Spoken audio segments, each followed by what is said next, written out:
Hello, this is Mushtaq Memon, Professor Emeritus from Washington State University. So I'm going to discuss today part of the requirements that how foreign veterinary graduates can become licensed and come to the United States and practice. So this first slide shows the entrance of veterinary teaching hospital at Washington State University. On right hand side, you can see the reception area where our clients bring their dogs and cats and other small animals for veterinary examination. And our students, once they get in veterinary college, usually they have undergraduate degree. So they may have a bachelor's in microbiology, chemistry, physics, and things like that. But the bottom line there is that the students must have fulfilled prerequisites. So we require that the students have certain semesters of chemistry, microbiology, nutrition, and things like that. So these students then get in veterinary college, and they have a 4-year curriculum. So you can see that after high school, they go through almost 8 years of education before they can become veterinary doctors in the United States. So here you can see in basic science courses where they learn anatomy, physiology, biochemistry, part of the, pharmacology and things like that. But we have always emphasis that they should have problem-solving skills as well as hands-on experiences. Then in year 3, they have preclinical courses. Means they go through medicine, surgery, theriogenology, a lot of practicals along with it.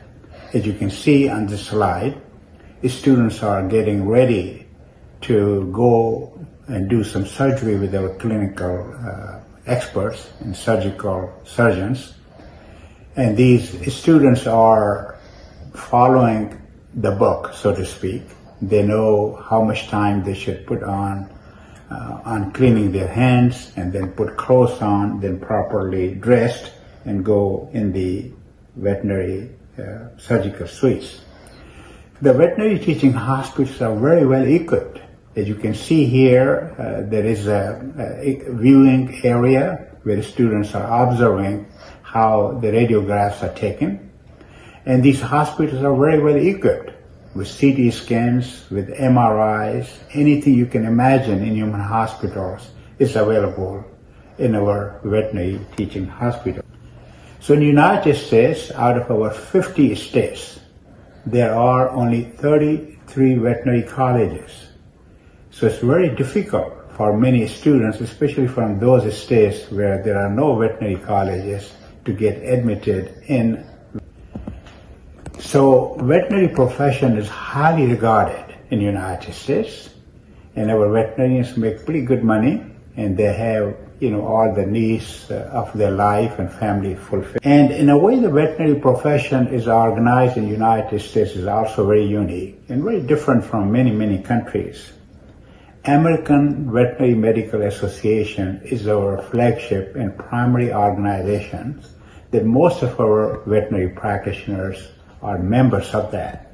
The students who come here, they try to get registered with AVMA, and they pass national board exam.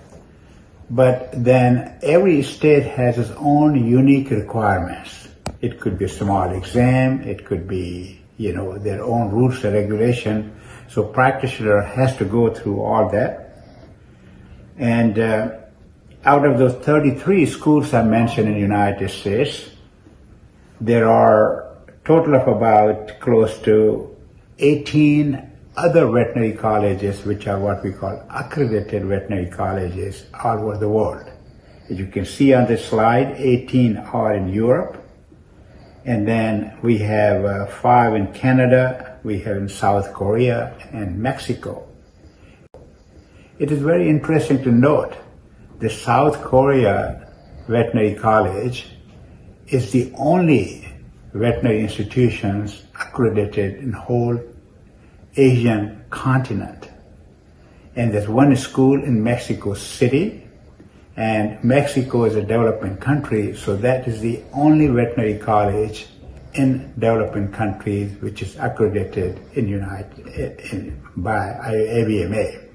So what that accreditation means is that if a student graduates from one of these colleges, they do not need to go through all those foreign veterinary graduates requirements. In the United States at this time we have about 125,000 practitioners, but the majority are focused on small animals, which are dogs and cats. Fairly small number, as you can see here, only about 3,500 are engaged in what we call food animal or livestock practice.